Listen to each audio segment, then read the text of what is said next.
Hello everyone. जैसा कि हमने पहले भी कहा था, नेक्स्ट वीडियो में हम heuristic method, observation method, project method and problem solving method पे बात करेंगे। So first method is heuristic method. Heuristic method जो है वो एक ग्रीक वर्ड ह्यूरिस्को से लिया गया है, जिसका मतलब होता है to discover. A heuristic method is a process of leading the students to find truth for themselves by independent thinking। जो ह्यूरिस्टिक मेथड है वो एक ऐसा मेथड है जहाँ पे स्टूडेंट को कोई प्रॉब्लम दे दी जाती है या कोई क्वेश्चन दे दिया जाता है और वहाँ पे स्टूडेंट इंडिपेंडेंटली उसके बारे में सोच सकते हैं, उनके ऊपर कोई बाउंडेशन नहीं होती है, उसका सॉल्यूशन फाइंड करने की कोशिश करते हैं।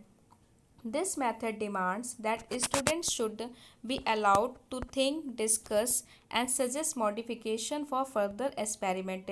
इस मेथड में स्टूडेंट को अलाउ किया जाता है कि वो खुद से सोचें, चीज़ों को डिस्कस करें, फिर उस एक्सपेरिमेंट में और क्या मॉडिफिकेशन होना चाहिए उसके बारे में भी सजेशन दें। Students cooperate and observe to solve the problem.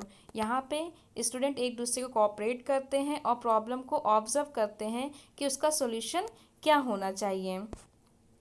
The role of teacher is as guide facilitator. जो यहाँ पे टीचर का रोल होता है वो एज अ गाइड या एज अ फैसिलेटर वर्क करती हैं, क्योंकि वहाँ पे बच्चों को प्रॉब्लम दे दी जाती है और टीचर वहाँ पे दूर से बच्चों को ऑब्जर्व करती हैं। The teacher helps the child only when he or she had failed to overcome his or difficulties by his or her effort।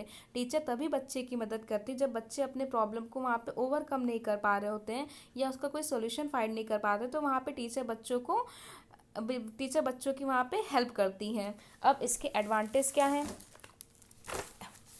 It develop the spirit of inquiry in the students है। Heuristic method बच्चों में inquiry की spirit को develop करती हैं।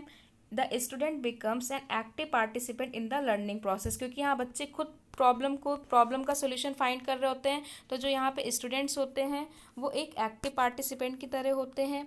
It promote the habit of self study and self dependence है। यहाँ पे बच्चों की सेल्फ स्टडी और सेल्फ डिपेंडेंस की भी हैबिट यहाँ पर प्रमोट होती हैं। डिसएडवांटेज क्या है? Teaching students of lower age through this method is difficult. अब ह्यूरिस्टिक मेथड को अगर हमारे बच्चे बहुत छोटे छोटे हैं तो छोटे छोटे बच्चों पे हम लोग ह्यूरिस्टिक मेथड को अप्लाई नहीं कर सकते। It is very time consuming process है। अब यहाँ पे क्योंकि एक प्रॉब्लम दे दी जाती है, बच्चे उसका खुद से इंडिपेंडेंटली उसका प्रॉब्लम का सोल्यूशन फाइंड करने की कोशिश करते हैं, तो ये टाइम कंज्यूमिंग प्रोसेस भी है। अब और इसका सबसे मेन ड्रॉबैक क्या है कि ये एक लास्ट क्लास पे बहुत अच्छे से नहीं अप्लाई किया जा सकता है। अगर हमारे क्लास में बहुत सारे बच्चे हैं तो हर बच्चों को टीचर की अटेंशन मिले, ये एक लास्ट क्लास में जहाँ पे बहुत सारे बच्चे हैं वहाँ पे ये पॉसिबल नहीं होता है। Next method is observation method. In observation method student observe and acquire knowledge है। स्टूडेंट क्या करता है? ऑब्जर्वेशन के थ्रू किसी चीज़ को वो ऑब्जर्व कर रहा है और उसके थ्रू नॉलेज को एक्वायर कर रहा है। With observation students could be able to see nature in their surrounding. अब ऑब्जर्वेशन के थ्रू स्टूडेंट नेचर में अपने आसपास चीज़ों को क्या कर रहा है? देख रहा है।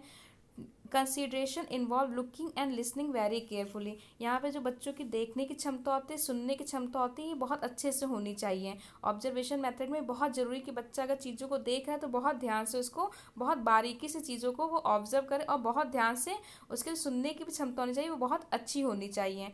अब इस मेथड के भी कुछ मेरिट्स हैं, कुछ डीमेरिट्स हैं। मेरिट्स क्या हैं? The relationship between teacher and student become intimate and healthy. Observation method के थ्रू क्योंकि बच्चा ऑब्जर्वेशन करके चीज़ों नॉलेज एक्वायर कर रहा है, तो जो एक रिलेशन होता है टीचर और स्टूडेंट के बीच में वो एक हेल्दी रिलेशनशिप डेवलप होता है। The student observe and understand the similarities and dissimilarities of object clearly and efficiently. जो स्टूडेंट होता है अगर चीज़ों को ऑब्जर्व कर रहा है तो वहाँ पे उनकी सिमिलरिटीज़ और डिससिमिलरिटीज़ को बहुत ईजिली वो बता सकता है कि उसमें क्या सिमिलरिटीज़ है और क्या डिससिमिलरिटीज़ हैं। Students become self dependent, self reliant and confident है। जो स्टूडेंट है वहाँ पे स्टूडेंट में सेल्फ डिपेंडेंस की पावर डेवलप होती है, वो सेल्फ रिलायंट होता है और कहीं ना कहीं उसमें कॉन्फिडेंस भी डेवलप होता है। अब डीमेरिट क्या है, क्योंकि ऑब्जर्वेशन मेथड का सबसे सबसे बड़ा ड्रॉबैक ये है कि यहाँ पे बच्चों को प्रैक्टिकल नॉलेज नहीं दी जाती। जो प्रैक्टिकल पार्ट होता है वो अंडर डेवलप्ड होता है, क्योंकि बच्चे जो भी नॉलेज एक्वायर कर रहे हैं वो ऑब्जर्वेशन के थ्रू एक्वायर कर रहे हैं। Next method is project method. The project method involved investigation, discovery, and finding out something which was not known to student before. Project method में क्या होता है, बच्चों को कोई प्रोजेक्ट दे दिया गया, अब बच्चे उसके बारे में इन्वेस्टिगेट करते हैं, उसको डिस्कवर करते हैं, और हो सकता है जिस जिस टॉपिक पर उनको प्रोजेक्ट दिया गया वो उनको पहले से ना पता हो। In this method students ID to decide want experiment are necessary and how is going to carry them out है। अब यहाँ पे स्टूडेंट खुद से डिसाइड करते हैं कि एक्सपेरिमेंट के लिए क्या चीज़ें ज़रूरी हैं और इसको कैसे कैसे उसको आगे प्रोसीड करना है। In this method a problem is pose to student and they find a solution to it. अब इस मेथड में बच्चों के सामने प्रॉब्लम रख दी जाती है और वो उसका सॉल्यूशन फाइंड आउट करने की कोशिश करते हैं। अब प्रोजेक्ट मेथड के भी कुछ हमारे एडवांटेज हैं, जैसे student remain active through out the execution of project. जब तक प्रोजेक्ट एग्जीक्यूट होता है तब तक हमारे स्टूडेंट वहाँ पे क्या होते हैं, एक्टिव होते हैं। They develop quality of patience, containment and satisfaction. अब वहाँ पे जब बच्चे प्रोजेक्ट कर रहे होते हैं तो उनके अंदर एक पेशेंस की क्वालिटी डेवलप होती है, और अगर प्रोजेक्ट हमारा सक्सेसफुली कंप्लीट हो गया तो उनके अंदर कंटेंटमेंट और सेटिस्फैक्शन की भी प्रॉपर्टी डेवलप होती है। It is based on the principal of learning by doing. अब यहाँ पे जो है प्रोजेक्ट मेथड में बच्चा यहाँ पे करके सीखता है, तो ये principle of learning by doing पे भी बेस्ड हुआ।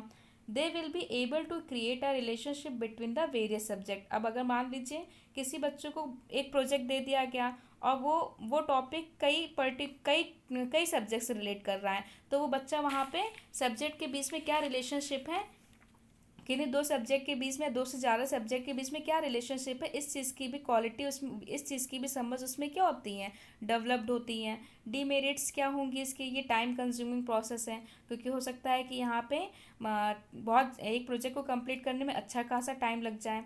अब अगर हमें क्लास में सिलेबस को ख़त्म करना है तो हर टॉपिक को हम लोग प्रोजेक्ट मेथड के थ्रू नहीं पढ़ा सकते हैं, क्योंकि ये एक टाइम कंज्यूमिंग प्रोसेस है, तो हर टॉपिक को प्रोजेक्ट मेथड के थ्रू नहीं समझाया जा सकता है। In this method teaching and learning become disorganised, irregular and discontinuous है। अब क्योंकि क्या होता है, प्रोजेक्ट मेथड में बच्चों को प्रोजेक्ट दे दिया गया, वो अपनी सुविधा के अनुसार उसका सॉल्यूशन फाइंड आउट करने की कोशिश कर रहे हैं, तो यहाँ पे क्या अगर टाइम लग गया तो वहाँ पे ये क्या होता है, यहाँ पे जो लर्निंग होती है वो डिसऑर्गेनाइज्ड हो जाती है, इरेगुलर हो जाती है और डिसकंटिन्यूअस भी हो जाती हैं। Next one is problem solving method. The problem solving approach is the result of necessity. The problem should be placed in front of students in clear words and should be according to understanding experience of student. Problem solving method में क्या होता है, बच्चों के सामने problem रख दी जाती हैं और ये जो प्रॉब्लम होनी चाहिए ये स्टूडेंट की अंडरस्टैंडिंग के अकॉर्डिंग ही होनी चाहिए। Student will be asked to do an analysis and synthesis of problem with the help of teacher and try to find of solution. Students को ये कहा जाता है फिर कि वो अपनी प्रॉब्लम को एनालिसिस करें, सिंथेसाइज करें और उसका क्या सॉल्यूशन होनी चाहिए वो टीचर की हेल्प से वहाँ पे फाइंड आउट करने की कोशिश करता है। अब इसके क्या मेरिट्स हैं, student learn to find the solution to their problem themselves. वहाँ पे स्टूडेंट क्या प्रॉब्लम का सॉल्यूशन होना चाहिए खुद से फाइंड करने की कोशिश करता है।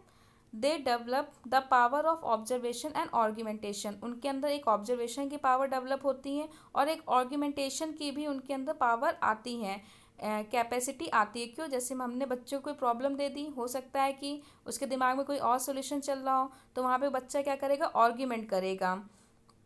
दे get the opportunity to know the process of collection of data, evolution and drawing inference है। वहाँ पे बच्चा अगर जैसे बच्चों को प्रॉब्लम दे दी गई और उसका सॉल्यूशन फाइंड करता है तो बच्चा वहाँ पे अपना इन्फेरेंस भी ड्रॉ कर सकता है। अब डीमेरिट्स क्या हो जाएंगी, ये भी एक टाइम कंज्यूमिंग प्रोसेस है। अब छोटे बच्चों को हम लोग प्रॉब्लम सॉल्विंग मेथड के थ्रू नहीं पढ़ा सकते हैं।